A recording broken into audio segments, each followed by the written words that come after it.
We start. Welcome back to the Hitting the Turnbuckle podcast. It's another independent showcase. Interview now. Full disclosure: when we first booked this, obviously this young man that I've got to my left on my screen was due to be making his Ignite debut with us. Obviously, we're part of Ignite, as people will know, as part of the breakout. Unfortunately, due to injury, which we'll get into in a minute, he will not be there, unfortunately. But he has been riding the crest of the wave, and I think if an injury couldn't have happened at the worst time, it's probably now for him. It is Bart O'Connor. Bart, how are you, first thing? Some stuff on cocodamol. So, and that'll probably kick in around the end of this interview. So, Fantastic. Listen, I know what Cold Coldham was like, so I'm used to that. Look, let's just talk the elephant in the room. So you've got this injury, yeah. and then from what I recall, it's kind of been there a while. You just haven't known about it. Yeah. So essentially, I've got a hematoma that's about 18 centimeters by 15 centimeters by 14 centimeters, which Jeez. is quite big. And from what they've told me, they think it's been there a while. I have my suspicions for when I've had abdominal pain in the past. And that could have been, I'd say, 2022 is when I'm thinking it might have been. Mm. What I thought was a stomach ache was actually my spleen bleeding, which was painful at the time, but I just kind of carried on. Um, so I guess I've been slowly bleeding out over the last few years, and now the blood's calcified, it's hardened. I'm a bit of a case study because I'm having lots of look at it, and Mm. they're going to decide what happens next. I think, which yeah, hopefully it's just. I think it's going to be surgery. I think I'll have to have all the blood removed. Mm. I have a grade 2 tear on my spleen. The scale is 1 to 5, so 2 is on the better side of that scale. Just needs time, and hopefully, let's say the surgery happens next week. It shouldn't be a long recovery process. Not as long as a broken arm from last year, anyway. I mean, that is crazy. I mean, potentially have had that for nearly 3 years. What kind of, because obviously you wrestled through all this as well. Was there ever any time you thought, I mean, apart from obviously recently, did you ever think like you're wrestling, you think, this isn't right, something's not quite right, or did you just think it was just because you were wrestling and that's just it? So it's weird because until 2 weeks ago on the Sunday, after I'd wrestled at Sacrifice for Hustle Malone, great guy. Yep. Uh, I got home, I went to pick up my dog, and then I kind of keeled over, doubled over, and went, "Oh, that's not good." But no time during any matches did I feel it. And I've, superplexes, swanton bombs, missing people. Jay Joshua giving me chest kick a couple of weeks ago, totally fine. Um, and just yeah, I guess I've just been having these micro bleeds, or it might have been that this is one big bleed a bunch of years ago, which then has just been sitting there and it's just been re-aggravated. Um, who knows? There's only one way to find out, but just cut me open. Cut you open and find out. I mean, that's just Yeah. that is crazy. I mean, like I said, just as I was introducing you, I mean, like obviously there's never a good time for an injury, obviously, but at this point, you were kind of, you were doing the riots, you were, making a name for yourself, and this isn't a disrespect to some companies when I say like the top end of the Brit Rest, ladder, so to speak. You were doing so it must have really, more gutted you more than what any injury would because of where you were at the time. Yeah, there's a lot of really exciting stuff coming up, and then also I enjoy working at all levels, Mm. just because there's so much to be learned on all things. Yeah. When you have shows that are so well produced, you can fit into that brief and figure out how you do that. However, on the other stuff, you get to try things out and discover a bit more about what you want to be as a wrestler, which is I think it's just as fun as like performing on a higher stage. Yeah, definitely. So no, it is. It is just as fun for sure. Look, let's just talk about wrestling for a minute and let's park the injury for a second. And we just talked briefly a little before we come on, and I mentioned that my love of darts, and obviously Yeah, at Riot Cabaret that there was they had the classic darts theme going, everyone's going crazy. You're there like a darts shirt on when you're wrestling. How did all of that become? I mean, obviously everyone knows in wrestling you create a character, you portray a character, whether that character is close to you or is the other side of you, it doesn't make a difference. How did that character all start to blend together for you? it's a funny story, really. Myself, I've been crewing for Riot now since I think the second show, and I've pretty much not missed one since. Quite friendly with James and Sean. We've seen them around at other things, not just Riot. And we always like to have a few libations after a Riot Cabaret and have a little chat. And they came to me with an idea, possibly based upon the rhyming nature of my name, possibly based upon my appearance as a darts player, as people have told me since this character come about. And just kind of ran with it, and was given an opportunity to work Charles Samuels, who's like he's 20-year vet, Yeah. and has really done it all and been everywhere. And it was really quite humbling experience to be put in that position. And then yeah, it's been surreal over the last few months to just go from working small indie shows to then being thrown on quite a high profile, one of the highest profile, like up and coming UK shows that's happening right now. Yeah, I mean, and that the the actual place that it's in as well. Forgive me, it's The Clapham Grand, thank you. I pardon went. my own words there. Yes, it's an iconic venue. I've been there. I've been there for Riot. I have been there for Inside the Rope shows as well. Our co-host Fiona runs those with Kenny. What is because obviously, like you say, that there is that arena, that place is so iconic for so many things, and a bit like the Electric Ballroom at Camden with Progress. What is it like coming out? I mean, I know you may do work around it, but coming out of that place to wrestle with that crowd, what is that like? I sold everything on the day that I did it first. Um, I think I'd just flown back from Glasgow that morning for my boot job. So I went straight to the venue with my gear, and just kind of hit the ground running and didn't have time to really soak any of it in. It wasn't until maybe those libations or maybe the day after where it all kind of sank in and like all this social media stuff starts getting thrown at you. And I'm not the biggest social media head. It's something that I need to kind of learn myself and get better at. But to have that just blow up in your like really, and that experience of walking out in that crowd is both harrowing, exciting, and just yeah, I'm getting goosebumps thinking about it now. Do you have to like rein it in a little bit? Do you think sometimes when you're out, I mean, I don't know. I mean, I've done wrestling, but I never got to that stage where I was physically in that. I've come out at Ignite and announced a couple of things, and that's enough for me to get a bit, thingy. But when you're there, you can hear the crowd, your music's playing. It's the first time you're going out there. I know you've done wrestling in the past, but it's the first time you're going out that arena with that crowd. Do you have to kind of rein in the emotions a little bit? I guess I had an idea of what I was going to do, and I went out and I did it. I didn't have many ideas after those first 15 seconds. I had to kind of go, what's next? And just kind of, I quite enjoy feeding off of anything improv, and just kind of doing it in the moment. So I tend not to think overly about like moments like that and see what comes out of it and what I can draw. But I would say that at Riot, I probably did it more than I have done elsewhere. Was you surprised with the reaction online? 'Cause you said you're not a social media head, but was you surprised about the whole reaction, how it blew up so quickly? It's kind of wild. So I've always been at wrestling shows since kind of like chapter 30 progress. Mm. A friend of mine like brought me to that, and then it kind of hit the ground running. Fell in love with it. And I've met quite a lot of those people in the crowd Yeah. as a punter over the years.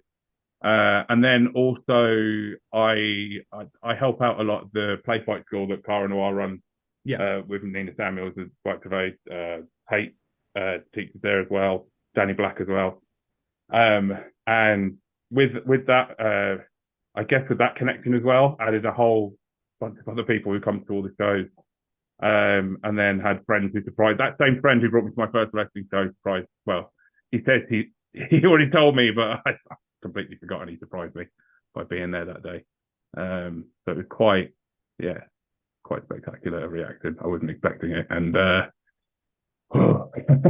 Now, on the other side of that, because I obviously this channel has had its fair share of dart players on. We've had Matthew Edgar, Paul Nicholson on in the past. amazing.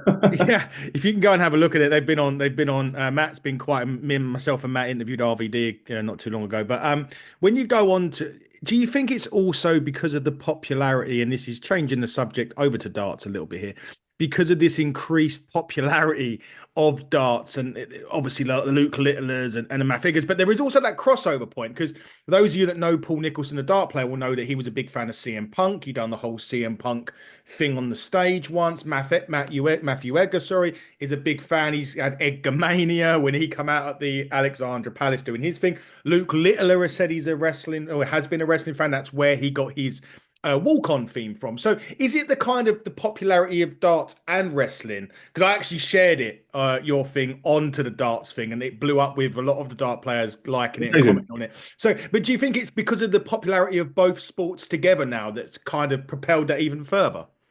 I think so. I think anything that's kind of part of the time in wrestling, you kind of try and draw something from it. And I think that's what James Dorn was trying to achieve. And I ran with. Um, and I suppose when you have those outside influences and you take them into wrestling, you kind of have to take what those identifying features of it and kind of turn them up quite a lot. Um, you know, just shout 180 a load of times and hopefully it sticks. I've got like I think it was the first time I went out. I think it was the first time I went out. Sapphire Reed, just before I go out, she turns to me and goes, "So, like, do you play darts?" Like, no. And have you ever gone to a darts event? No. um, I have probably only played darts twice in my lifetime. Um, I think I've got a self-given dartitis. Can't quite do it, so I'll apply it in another way. Yeah, being as a wrestler, that's it. Obviously is working that way. Just touching on because you mentioned Cara Noir, and I just wanted to go back to your injury quickly because Cara obviously had a devastating injury of his own, different part of the body, obviously the foot area. Has he sort of given you any advice or anything there that you could, obviously I say totally different injury, I get that, but obviously out for the on the shelf for a while. Has there been? Have you leaned on him for any advice or spoken to him about it at all?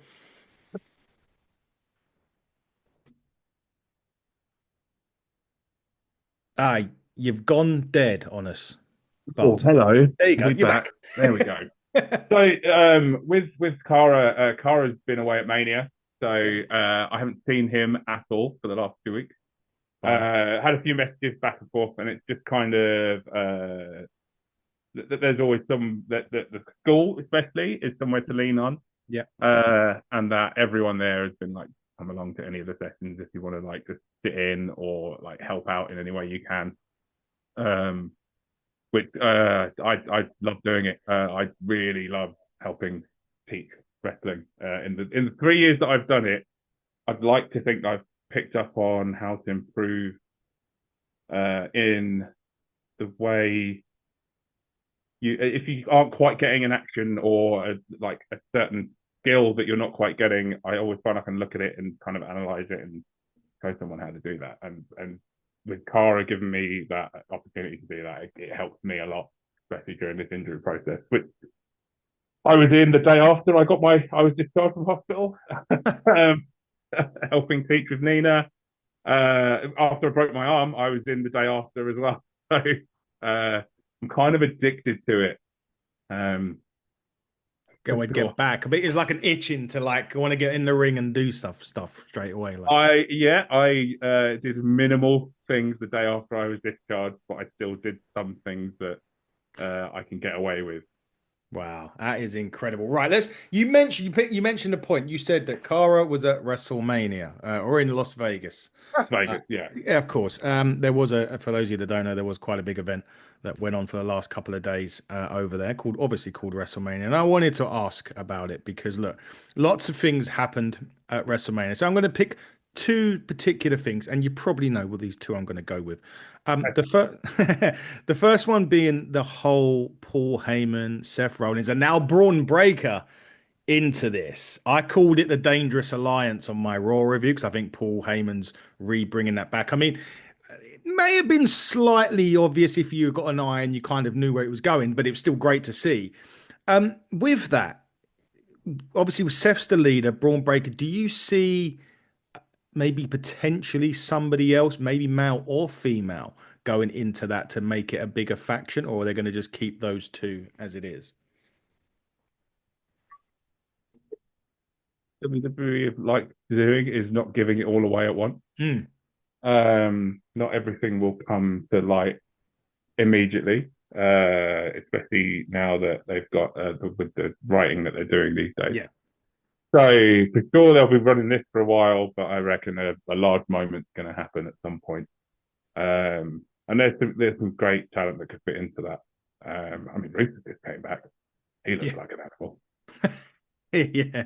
I was thinking more, maybe Becky Lynch as she just turned. Oh, sure, yeah, okay. That was something that Let's perhaps could put happen. let's put the couple in together, and then they could do the whole power trip thing, like Yep. Yep. Fritz and Steph back in the day. Yeah, Maybe. Maybe it could possibly. I mean, ultimately, the end result of this is Braun Breaker will eventually turn and he'll be the next big star. That's how I see it. I don't know. Maybe I'm wrong on that, but that's how I. yeah, yeah. I mean, he looks his in ring looked incredible as far as his aggression and his output and how he carried himself. It's incredible, really good. Wouldn't want to be on a receiving end of one of his spears either. No, no, I love a spear, both to minister and take, and I want none of that. And the other side of it, where and you know exactly where I'm going with this, John Cena 17th title reign. Again, it was inevitable. It was gonna happen this year. It was a matter of when. People can say what they need. I've said what I thought about the main event. You probably don't want to hear that because of things that have happened. But what I did love is that they've obviously given Cody's maybe gone away for a bit, and they put him straight back in with an absolute legendary rivalry is re-kicked off this week with the Randy Orton obviously dropping him straight away. And that for me, like, is it going to be a case? And it's kind of probably maybe a shame that Adam Copeland's in AEW, but it could have been going along the way of Cena will have his greatest rivalries again this year, maybe with Punk included, Roman, and it's just a shame Edge ain't around in the WWE now to complete the set. You've gone dead again on us. Ah, my back. That's it. You're back. There we go. Yes. Yes.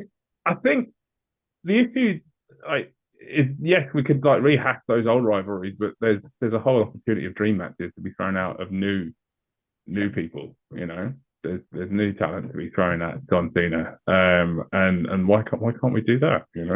Well, we could. We could. Well, we could split it down the middle and have a bit of both. Bit of. Let's do that. Yeah. I mean, like the Randy Orton John Cena thing's legendary. I'm kind of out of wrestling at that point. It was indie wrestling that brought me back in. But I understand the significance of it. I would say, uh, they have to. What's Cody gonna do now? He can't just let that sit. No. There's, Orton's in there. I mean, I assume that it's going to be Orton at Backlash. Yeah. And then, you have to CM Punk at Money in the Bank, maybe that'd be cool. Refresh it from the Money in the Bank one. Do that. Let's flip it on its head. Yeah, flip it on its head Yeah. indeed. We'll see. But good times in the WWE certainly from a revenue perspective and everything else is going crazy. But Oh God, yeah. yeah, just a bit, right? Let's refocus. You mentioned Brit Rest. Let's just refocus there. What do you make of the scene right now? I mean, I be honest, I was in it. Like to give you an example, I was kind of in it when 1PW was around the first time. If that gives you, I went to a lot of their shows. I kind of went out, then I was massive WWE, went to 5, 6 Manias, done all that sort of stuff. Then my friend pulled me into this, which is the podcast, and now we've seen a lot more Brit Rest. We've partnered with Brit Rest companies. We were partners of Progress last year. We've been with Ignite. We've got the title with Ignite. We pretty much do everything with Ignite now. And I've just seen that I've gone around and I've seen some of these shows, and some of the talent that even hasn't on been on the hasn't had the opportunity of a Riot yet, or a Progress, or a Rev Pro. And some of these talents, I sit there and I'm just like, it's blowing me away in the UK talent scene. Do you think that it's kind of, I don't know if it's the hottest it's ever been, I don't know, but it's got to be close. I would say it's as hot as it used to be in that sort of Pete Dunne era Hmm. of Brit Rest when it was boiling hot just before WWE came and did the NXT UK. But I would say that the level of talent across the board is incredible, with like competition breeds competition, Yeah. which makes people want to get better, and like also um, the lessons that are being taught in the schools nowadays far go beyond what was being taught before. I think, like if you inserted everyone out there right now in Brit Rest and threw them back, like that would be incredible to see how much would bleed together. You Hmm. know, it's very exciting to be a part of it right now because Yeah. it's all steamrolling and guys are getting great opportunities, and there's been tryouts recently. Yeah. And there's been people like Kanji Records, Mercedes Monet the other day. Like Did. that's insane. Like those opportunities weren't necessarily there. What, 10 years ago now? Like when it was starting to get real hot. Hmm. God, 10 years ago. Don't even go there 10 years. My, I my, know. my boy's 10, so that's, as he was being born. Sure. Just touch upon that quickly, because you mentioned Kanji and Mercedes. It Yeah. got a little bit of I don't know, maybe a kind of mixed response. This whole Mercedes holding the Rev Pro Women's Championship. I can understand both sides of the fence. I can understand the people that say, well, shouldn't is there not enough great talent in Brit Rest? Of course there is to do it. But I can also understand it, and you mentioned it there, the experience that Kanji and whoever else is going to get from wrestling Mercedes. Obviously, eyes on the prize, eyes on Rev Pro and whatever else. But the experiences that the women are going to get that's going to wrestle her will be ones that they can live with forever. It's anyone that is touched by Kanji, whether it's on in the ring, performing, or if it's in a training school. But I'd say that she's wisely under experienced anyway, and that this is just an extra lesson. I wouldn't even. I'd say she's probably not far from Mercedes Monet's level, just without that WWE experience, that TV experience, Mm. which is a totally different kettle of fish. We can all wrestle to an indie crowd, but learning how to work to TV is a whole different thing. Yeah, I mean, it really. I mean, again, I've never learned it, but from a TV crowd. But I know, again, you've seen another. I mean, they open it up enough now, so you can get that what they teach and stuff with cameras, visuals, yeah, pretty much. Your facial expressions, whether you're walking to a ring, whether you're in a hold, or it's now it's kind of like I always say it's my like the minutest of details, which is like the biggest difference it will make from TV to indie is now kind of like there's a lot of new things, but some of them are like so I would say niche that you'd never sometimes you wouldn't even think of it. Sure. And sometimes they're not even spoken of. It's just good wrestlers and good production teams just coming together and working on the fly. So I work for Progress Mhm. quite a lot, and I do the live edit now. I used to be on cameras, but I also help like set the stage up and stuff. Um, and I think with Progress, what we do there is we have some really cinematic looking camera work and editing that goes Yeah. on there. Like if you go back and watch it, it doesn't just look like a wrestling match. There's you know we catch the facial expressions, the nuances, Mm. and we make sure that we capture that just so it's not just uh and just not just an indie wrestling show, which isn't a bad thing. It's just we're trying to elevate what's already there. Yeah.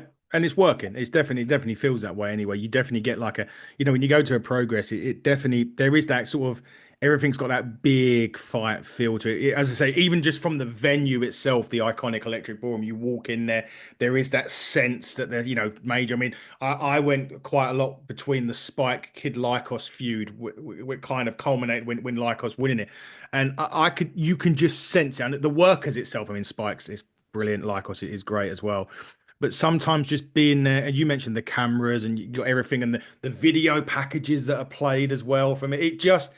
It has a kind of, I would say, like a TV style feel, but with that big fight mentality. Because the crowd at the Electric Ballroom, are a lot like the crowd at the Crappergram. They're very raucous. Some of them are the same, but it is that it's kind of like an ECW thing, right? The ECW when they were around at the 2300 arena, it was that core fan base that made that so hostile. You got the same over here with BritWres. Absolutely. When a crowd in Brit Rest is hot, they're some of the best crowds ever. Great example is when London, what was it, London Raw?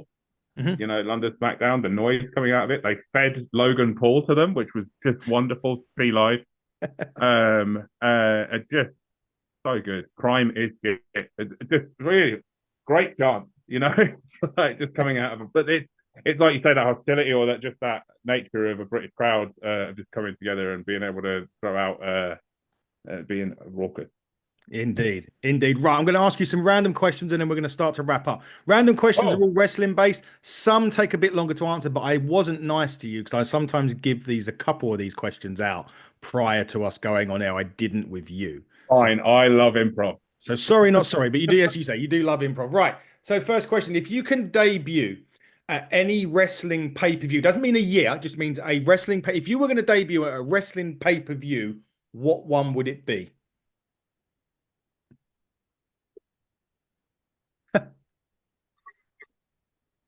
Something with ladders. Money in the Bank. There you Money in the go. Bank. So Yeah, because you'd be the mysterious entrance in Money in the Bank. That's good. would love that. I love being the size I am and moving the way I do, and subverting everyone's expectations. Yeah, we'll have that. That's good. No, that is a good one. So your top three favorite wrestling theme songs. Oh God, American Badass, Brilliant. gives nostalgia. Yeah. Um, Let's Go Kid Rock. God, you just like throwing them at me. Kevin Steen, his indie one. I've Yeah. still got that on my playlist. And oh God, who is it? It's I really like what was his name? God, I forgot. No, we're just going to go Stone Cold because of the nostalgia pop, and then the Hardy Boys we're going to get a bonus for in just to like, Oh, cool. You gotta get that. You right. gotta get the Hardys in. You gotta get the Yeah, Hardys in. Austin's was iconic for the glass brass. The Undertaker's both. Even the original yeah. Gong was just iconic because That was my era, man. And like when I think of wrestling, I think of bad soap TV. Like. No, I agree. I've got Edge on that. I'm a big Edge head. You Yeah, probably can't see it. I've got the Brood tattoo kind of on my yeah. rated Oh, R's on my the back. Brood theme was so good as well. Well, It's speaking of probably that, I've got Gangrel coming on very, very soon. great. So you keep Perfect. an eye on it. So okay, it's a match question. It's two match questions. So Yeah. the first one is your dream fatal four-way Brit Rest match. So you versus three other people, all from the indie scene. Who is it going to be? Car Noir. Yep. Straight away. I want a cruiserweight in there. Um, I'll get Danny Black because Yes. he's freakishly like no one understands how strong that guy is. He's freakishly strong. And then I've got to get a big guy, Will Cruz, because he can do Oh, something. Will Cruz. I want to make some. That spot for the big guy. It's Will Cruz or Jay Joshua. Like it's one or the other. Like Oh and man. it's really hard to pick one or the other. Do you want to throw Uh, Jay Joshua in just for shits and giggles? let's make it a six-way, right? Jay Joshua's in. I tell you with Will Cruz, and I'll never ever forget it. He had to he substituted for I think it may have been Chris Ridgway. We crowned our heavyweight champ, our first ever turnbuckle champion was Smashing Mike. We had his first match. It was meant to be against Chris Ridgway. We had to bring Will in because Right. Oh no, I can't listen. If there was anyone we was going to give that title to first thing first. We need to talk about Smashing Mike in a second, but we'll let you finish this kind Ah, of thing. okay, we'll talk about Smashing Mike. So yes, he was the champ. It was meant to be Ridgeway. Ridgeway couldn't had to pull out. I think it was injury. We brought Will in. Yeah, And obviously, like I obviously spoke to CJ Chris Gladden from Ignite, and he was like, "Yeah, this guy's great." Blah blah. And when I first saw him, and this isn't a disrespect to either of them, I was like, "This isn't going to work." Like, again, I'm putting a wrestling head on. I'm trying to pretend, I'm thinking, "Is this really going to work?" And they done the whole Andre Hogan thing with it, so it was like, Mike was just, basically the whole slam thing. Um, but I couldn't believe he threw Mike into the turnbuckle and he literally flew. Like Will Cruz flew over to the other side, splashed him, and moved the ring about yeah, that good. I was like, my God, this guy's amazing. And yeah, so would do. Yeah, he's really good. Scary athletic. yeah. I thought I was being individual by being like over 100 and like 10 kilos and being able to do flips and stuff. But then I saw Will. I went, oh, good. Okay, I'm not special.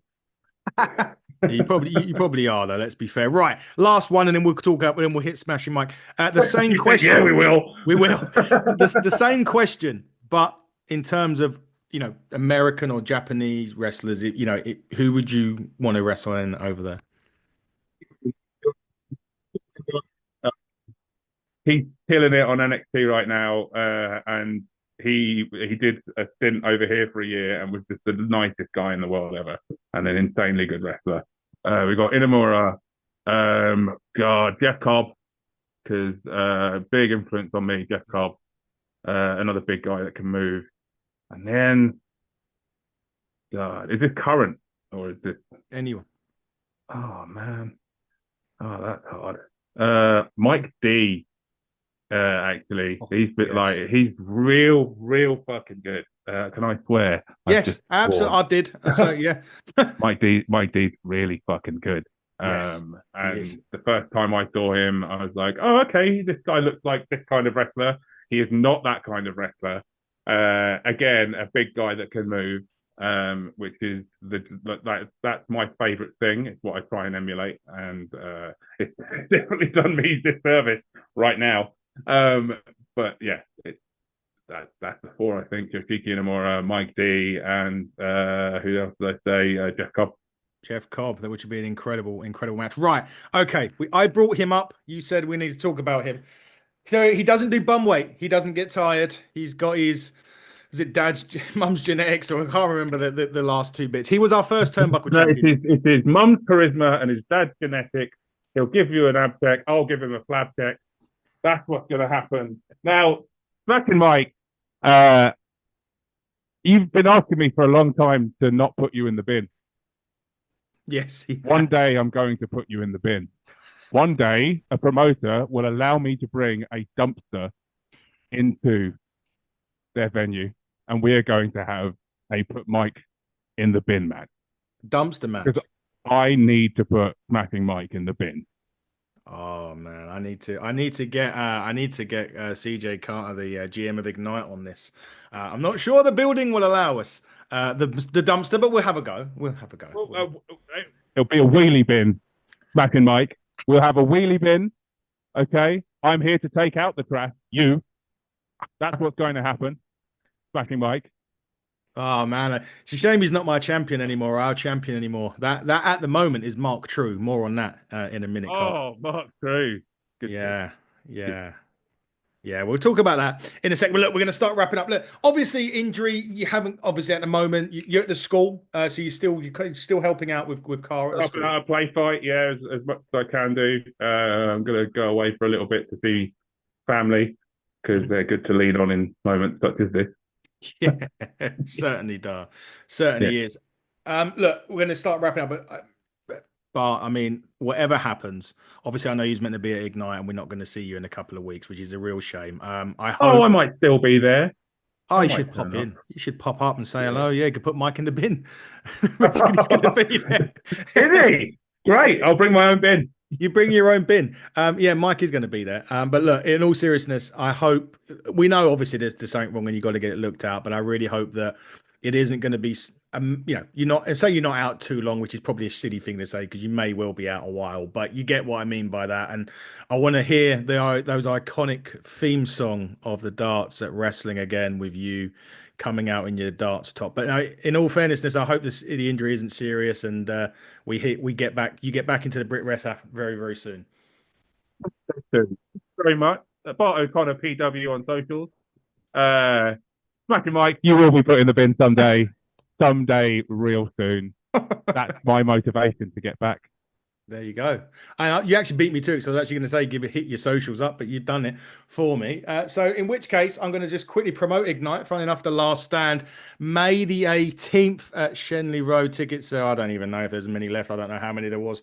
There wasn't many when I last checked, but we had now got the full card for the last stand, and fittingly, last man standing is where we're going. Taylor, James, Jack Torino, the end of the old rebellion as we know it will be happening. And these two have been, feuding at Ignite for around 14 months. So it's time to end it with Taylor's last ghost, actually. He's got his opportunity to go at any time for the Ignite World Championship or actually my championship if he fancies it. He's got the briefcase for the opportunity, but it's really his last ghost he wants to banish, and that's his former partner, who's the last person to beat him at Ignite, Jack Torino. Last man standing. But hold down the bins. Those two are great workers, man. They're gonna tear the house down and each other. They will. They'll certainly tear each other down. I have no doubt. Funny enough, I sent the Ignite team a video of someone jumping off a roof, putting someone for a load of light tubes, and went, "There's your end." That would be Joe Janela and Dandig, I'm sure. Probably. Yeah. The Ignite Wrestling Championship is on the line in that as well. Tommy Carr, the champion, will take on Joe Kessler in what should be a great match. It'll be Kessler's debut, I believe, at Ignite. Lovely. Well, he'll have to tend with Tommy Kyle. He's great. He is great. He is very good indeed. And that will be a hell of a contest at Ignite, as will the aforementioned Smashing Mike. Yes. Smashing Mike. Carry on. He will be going again. Well, it's round 2 between him and the artist formerly known as Adonis Payne / Chris Aries / Mr. Happy because he never smiled. God, I never thought I'd have rooted for Smashing Mike more. And then in a match that's pretty much a dream match, I think it is a triple threat match as well, and it will involve Corey McRae, the returning Corey McRae. He will go in there against Joe Lando and Kieran Lacey in a triple threat match coming up at Ignite. Yeah, indeed. And I will mention now the Turnbuckle Championship match. So Mark True's decided, he's going to come back from Noah. And so the last show he threw, 2 shows ago, threw the belt at me because he didn't like the fact that I was putting him in there against some of the best in Brit Rest. That's up to him. So decided to take his ball and go to Noah for a little while. He is back and he's going against number 1 contender, which is Aluna. So she will be going for the gold. Yeah, go Aluna. Yes. And then finally in the match that you were supposed to be in, my friend, which I've got to put on there, Callum Beck will be going against Tom Mercer. And of course, I believe we've got a new guy actually in your spot, unfortunately. Bearing in mind. That's fine. They better run with that opportunity and win. Well, it's Tyler Walker, the Prince of Peckham, will be. That's Tyler Walker. He should do what? I mean, anyone but Callum Beck. Anyone but Callum Beck. Well, you got an opportunity there. I wanted to wrestle Callum Beck for so long. I remember him coming in as a red shirt at Progress, and I loved the kid so much. And I had it. It was there. And then now we've got to wait for that. But it will happen. It will happen. Whatever happens, mate, it will indeed happen because you will be back soon enough, Bart. That is for sure. But look, big thanks again for taking the time to come on this show and talk to us. Again, no I hope the injury isn't as serious and we will see you in Brit Rest some point very, very soon. Thank you, Adam. See you soon and have fun, everyone. Bye. See you later, everybody.